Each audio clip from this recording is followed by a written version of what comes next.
Welcome to our channel. If you need to verify your public.com account to start investing in stocks and building your portfolio, follow these detailed steps for successful verification. Step 1. Download the Public app from the App Store or Google Play Store, or visit the public.com website. Step 2. Tap on Sign Up to create a new account. Enter your email address, create a password, and provide your mobile phone number. Step 3. Public will send a verification code to your phone number via SMS. Enter this code in the app to verify your phone number. Step 4. Provide your personal information, including your full legal name, date of birth, and social security number. This is required for regulatory compliance.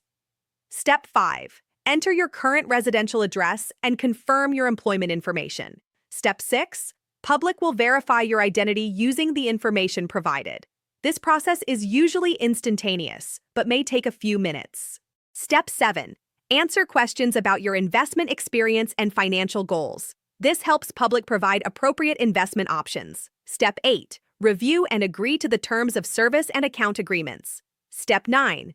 Link your bank account to fund your Public investment account. Public will make 2 small deposits to verify the bank connection. Step 10. Check your bank statement for these small deposit amounts and enter them in the Public app to complete bank verification. Step 11. Once all verification steps are complete, you can start investing in stocks, ETFs, and other available securities. Don't forget to like this video and subscribe to our channel.